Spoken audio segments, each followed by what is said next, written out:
Hello, I'm Georgia Pabst. I'm a journalist and former reporter with the Milwaukee Journal-Sentinel.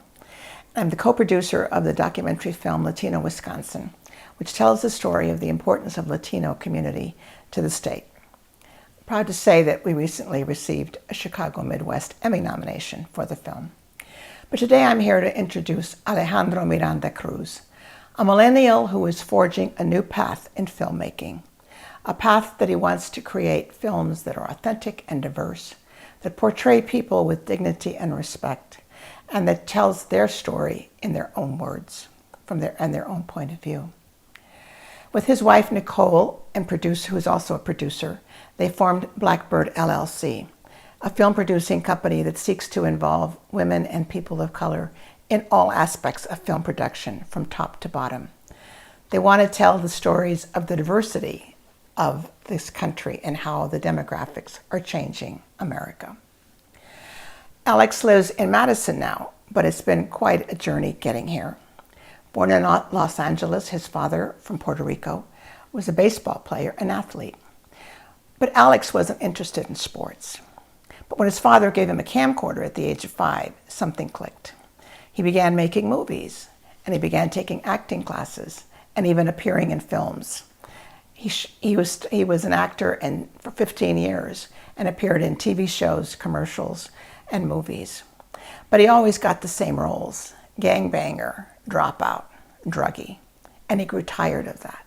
So for a time he went behind the scenes to see how the films were actually made and found that the same stereotypes and tropes about Latinos and people of color existed.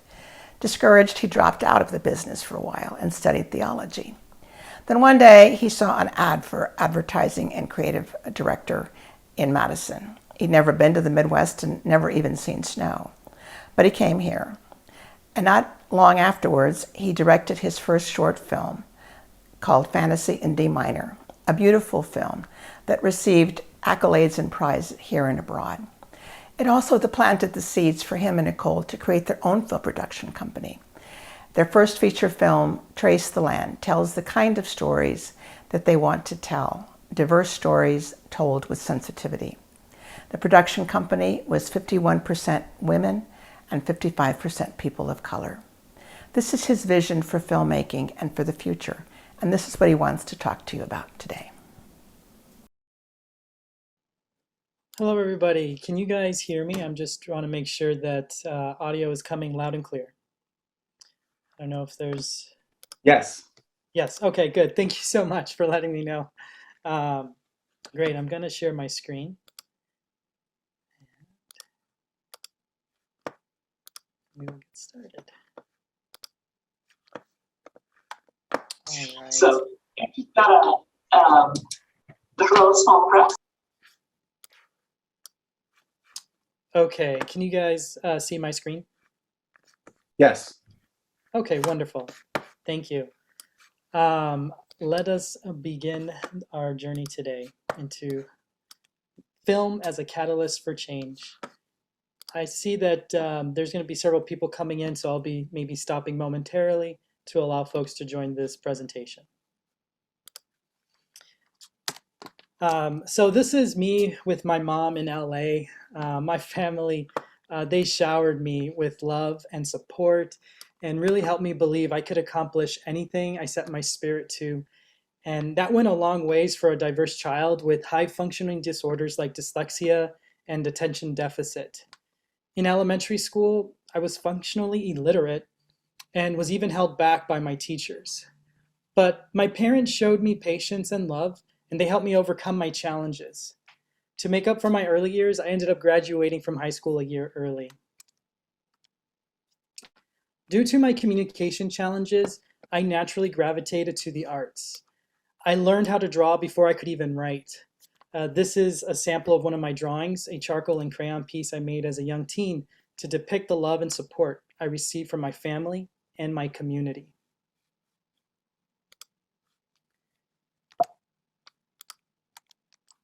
What I found challenging communicating in writing or orally, I made up for with the visual arts. Here are a couple of other portraits I drew of my childhood heroes, Roberto Clemente and Ibrahim Ferreira. I came from a line of athletes, as Georgia shared, in my family, but I gravitated to the arts and to theater. In spite of my parents' expectations for me to pursue sports, I pursued performing arts. I was a theater kid. I became a professional actor and had a successful career spanning 15 years. And I even had the honor to win the Elmo Award for one of my performances on PBS. But in spite of my success, I noticed that I would consistently audition for roles that fueled stereotypes. No matter what I booked, I was usually the delinquent, the violent menace in society, or in need of a white protagonist to save me. It was weird, and I didn't know how to articulate it at the time, but it just didn't feel right. So I just want to take a moment to pause, and I want you to take a moment and quickly think about how you experience the world. In general, most of us experience the world in this order: sight, hearing, touch, and smell. You know, what we call the five senses. So why am I bringing this up? I'm bringing this up because our senses create experiences and memories that literally shape our perception of the world. If our lives are shaped by our senses, how much does media influence these senses, and in turn influence our perceptions, behaviors, and even our identity? If you take a moment to stop and think about it, right? Media perfectly engages our top two senses. So I started to wonder how film and media can imprint ideas, experiences, and memories. If so, it really made me quiver to think of the responsibilities creators bear when they create work and blast it out for the whole world to see. If film and media has the power to influence how we view the world, what does that mean when communities of color are depicted in films and TV as poor, lazy, unsophisticated, or even dangerous characters? In some cases, as we saw with the Asian community last year, there's even entire people groups that are not represented in media at all. Or if they are, it's very little. With these examples here of these movie posters, we don't have to watch these films to know that these posters are communicating a white savior complex. More often than not, films revolve around a white hero's perspective of diverse communities. So the story is told from that focus, and I think it accurately reflects that Hollywood is mainly white and mainly male. Media has the power to communicate awareness and feelings to a mass audience. So if media keeps you out of sight, you are literally out of mind to a large audience. Latinos make up 18% of the US population. We just heard a compelling presentation from Armando Ibarra, and these statistics I'm sure are changing. But what isn't is that Latinos' representation in media is astonishing low. And when Latinos are depicted, it's typically in a negative light, as I experienced when I was a professional actor. As a Latino filmmaker, I want to transform this narrative with cinema dignité, but we'll talk about that later. Coming back to my career, I ended up leaving acting entirely because I kept playing into tropes and stereotypes. So I went to film school and I became a director later in life to try to see if I can transform that narrative. In 2015, with my best friend and my wife, Noelle Miranda, we created Brave Bird. With Brave Bird, we saw an opportunity to bring more representation to media by helping brands tell diverse stories more authentically. Companies with good intentions make poor ads all the time, and their content gets pulled off the air for being culturally insensitive or flat out discriminatory or prejudiced. I try to help brands understand that when they are out of touch with the reality of our communities, they are not going to successfully connect or reach those communities. I help brands tell authentic stories with authentic representation through Cinema Dignité. What Cinema Dignité offers is authentic storytelling through diverse inclusion behind the scenes and diverse representation on camera. So my vision is creating a diverse ecosystem from the top down and bottom up. Here's a little video on Cinema Dignité.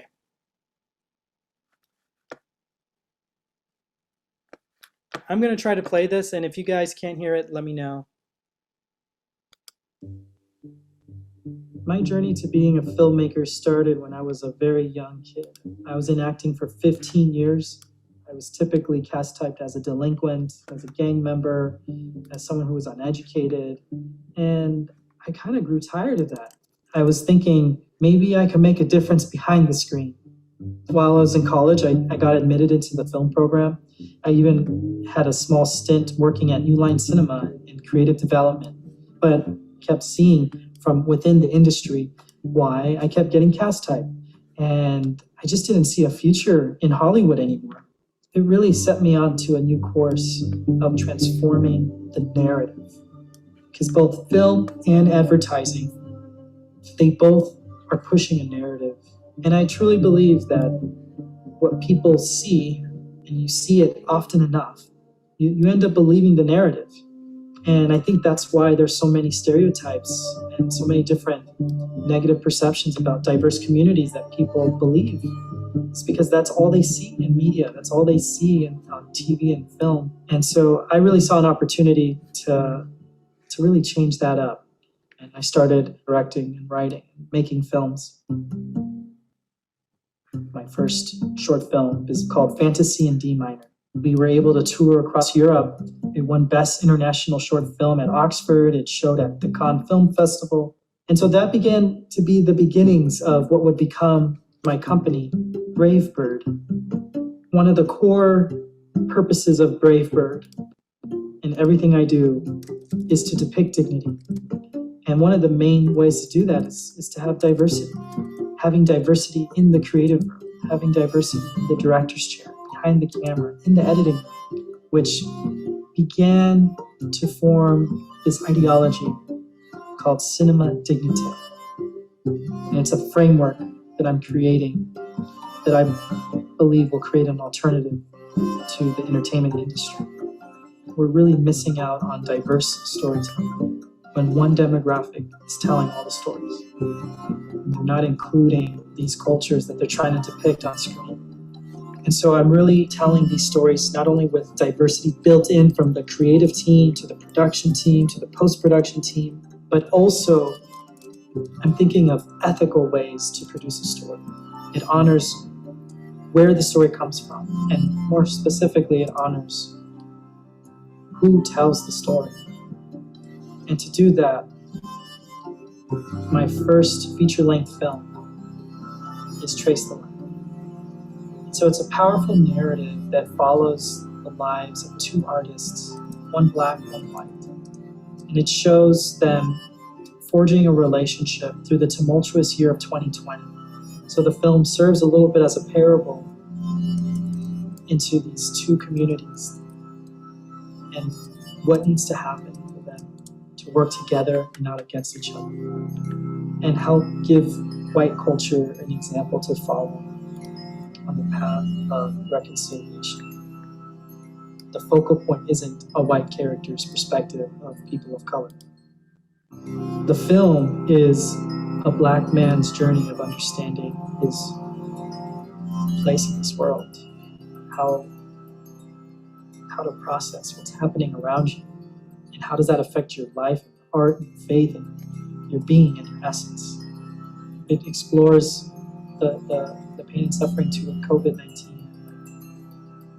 the horrors of isolation. We see them mature and grow and transform and develop in different ways. They're not saving each other. Asa and Ava, Matthew and Brooke, they're playing fictionalized versions of themselves. And so I think what viewers are going to experience is a truly authentic film that doesn't have any answers, but definitely shows a lot of hope. To produce a feature-length film of this scope and this magnitude is very complex, and it requires a lot of people, but it also requires a lot of donations and help from outside sources. And if you'd like to support our project, you can make a donation to our fiscal sponsorship page. Thank you so much for your support, and I hope you have a wonderful, wonderful day.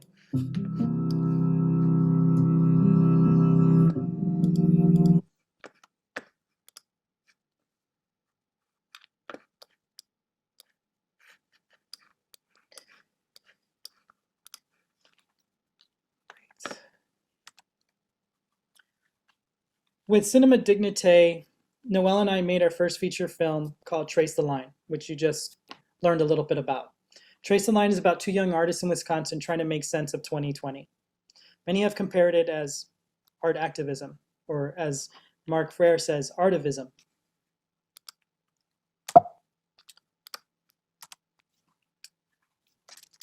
If you'd like to see a little sneak peek of Trace the Line, I have a trailer here for you to watch. But to save a little bit of time, maybe I can post that later online. The production for Trace the Line was incredibly diverse. 55% BIPOC and 50% female. So it's totally possible to do these creative projects and to create industries that are very inclusive and equitable. My goal with Bravebird and my gift as a filmmaker is to create stories where people can authentically see themselves. Because if you can see it, you can reach it. And if you can reach it, you can be it. And if you can be it, you can exceed it. I was functionally illiterate with a disorder. Not too many people outside of my family could see any great expectations coming for me. To the status quo, I was just a statistic. But to my family and my community, the sky was the limit. I still have a long ways to go, but I believe my work is and will continue to have an impact in my community. I leave you with this: be kind, be bold, be brave. And that's a cut, folks. If you guys have any questions, I'd be more than happy to answer them.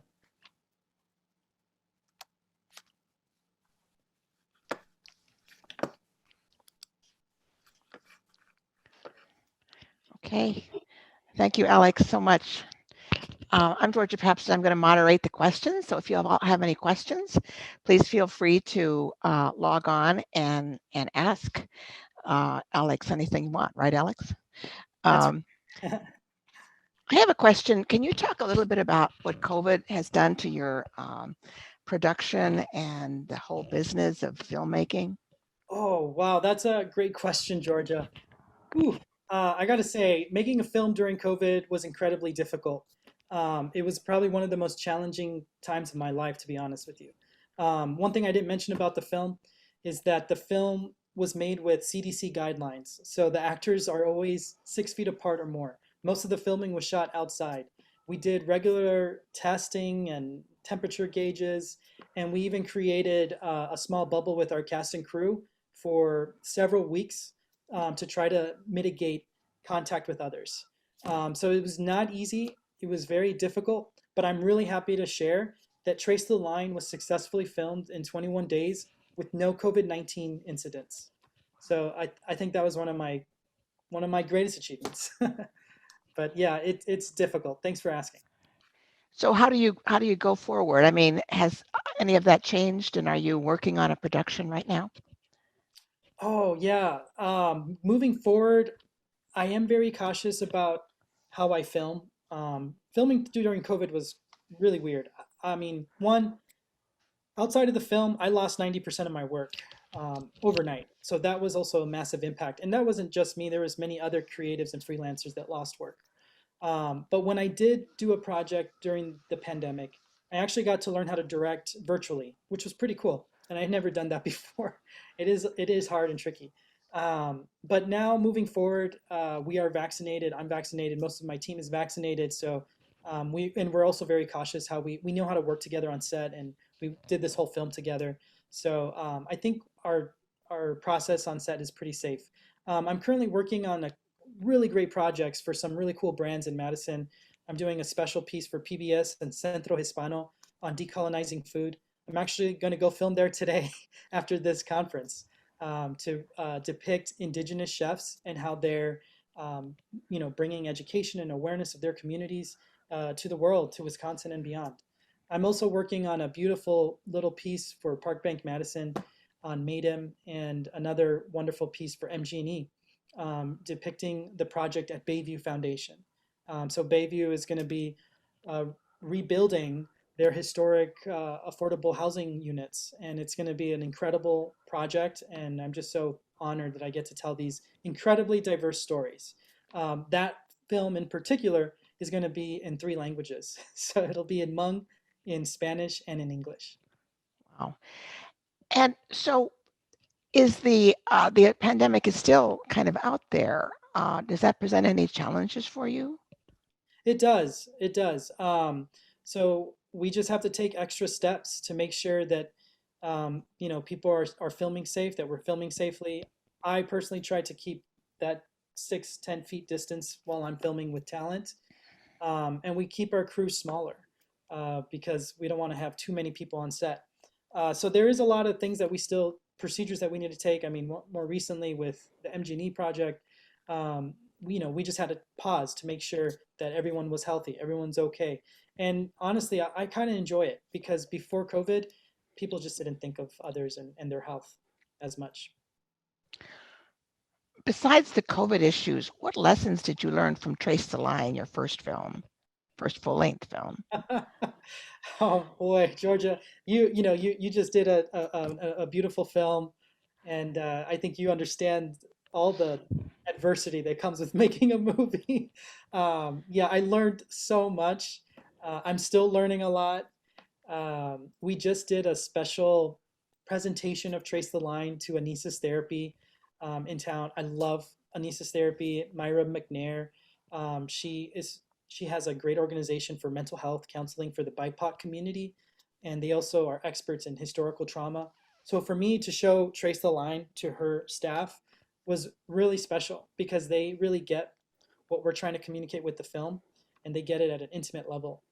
So what I'm learning from this film is that we just need to create more space for each other.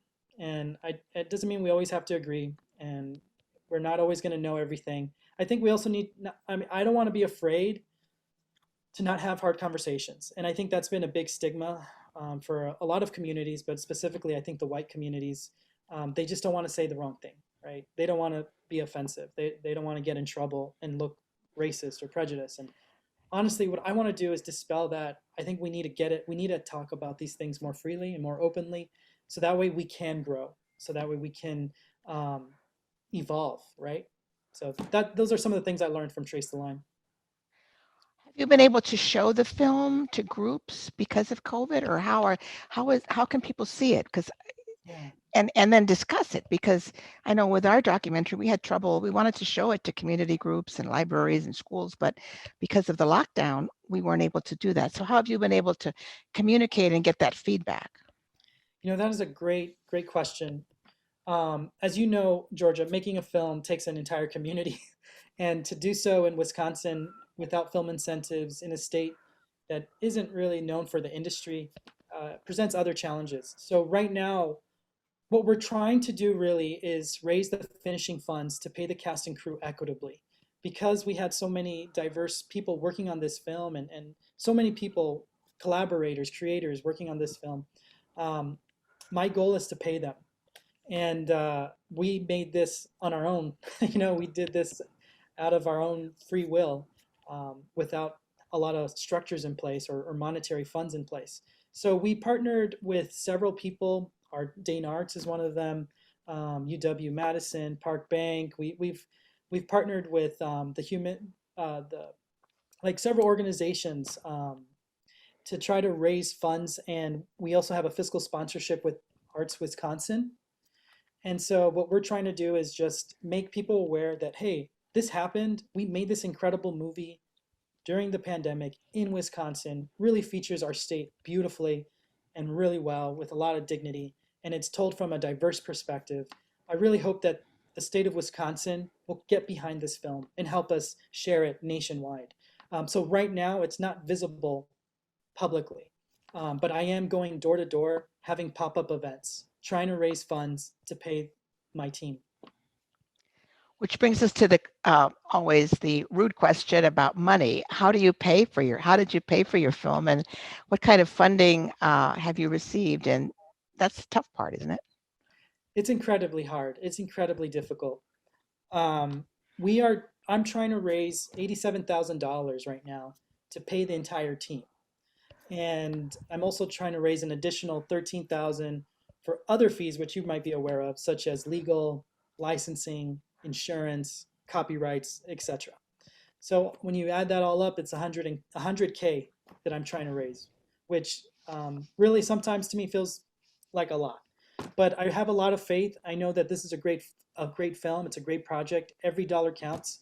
And if more people know about it, I think we'll be able to raise those funds in time.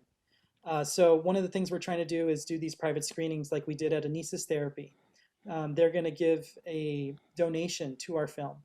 And so we're trying to partner with other organizations, like-minded organizations that really have a focus on equity, on diversity, social justice, artivism, activism, and really just try to present this film and have Q&As like we are having now, have conversations.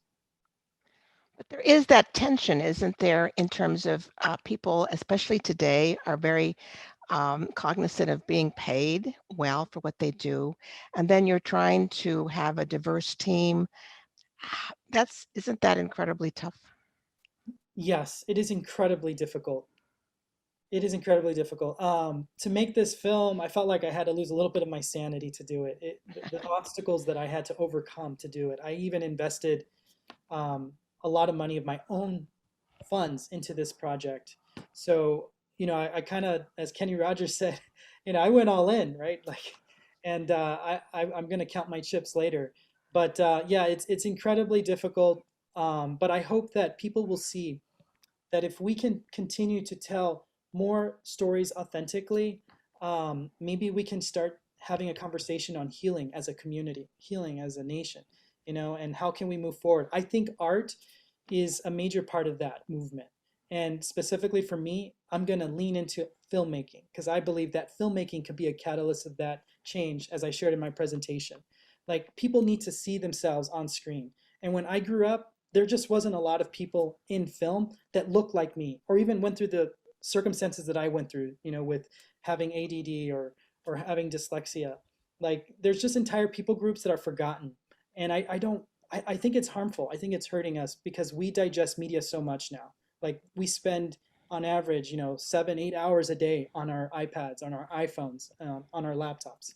So yeah, I just hope that we can bring more awareness through film. I'm trying. Um, One of the questions I think that we're supposed to ask is, what would you tell your 15-year-old self today? Wow, that is a hard question. I know, but you must, I mean, I think you're someone who's probably thought about that a lot since you had some pretty interesting 15 years there. To be honest, to be honest with you, I'm like my puppy. I just think about the moment. I haven't really thought about that. But I mean, if I'm looking back today, I mean, I'm just going to be really transparent and vulnerable with you all today. Being an artist is incredibly difficult. Sometimes you feel really alone, and mental health is really important. So you really need to self-care. And so that's maybe something that I would tell my 15-year-old self is don't give up, make sure to self-care, and that you matter because your voice is important and it needs to be heard. And don't be intimidated by what others say. The fact that you're alive and you're here and that is so rare and it's so special. And so that's what I want to communicate with my work and my films is like you matter, you're valuable, you're important, your voice is incredibly filled with treasures. Let's hear it. One of the things, though, you were a child actor, and as you talked about that, the negatives, but what was it actually like? Was it fun? Because everybody thinks, oh, I can do that. That would be fun to be an actor. Can you talk about the ups and downs of that? I mean, you talked about some of the downs, obviously, always being stereotyped, but what was it like for you at that time, if you can think back of just going to work and being in a film and seeing yourself on screen? That's got to be pretty exciting. Yeah, it is pretty special. I love filmmaking. I mean, I love being an actor. I actually I miss it. I miss it, to be honest with you. Acting is a beautiful art form. It is incredibly difficult to do it at a young age. There's a lot of challenges. I wasn't in school all the time, so I think I missed out on some friendships, to be honest. And so I see there's like maybe some sign coming up from Edith. I can't really see it, Edith. It looks blurry, but if you want to turn on your speaker, feel free. Oh, I'm sorry, we're running out of time. You have like just a couple no of seconds to wrap it up. Yeah. Yeah, thank you, Edith. Good to see you. Yeah, so yeah, I would just say for acting, it was beautiful. It's challenging. It's not for everybody, but if you really have a passion for it, I would say go for it. But make sure you have a support system going into it because Hollywood is notorious for having a lot of weird, nasty things. So make sure that you're surrounded by loved ones.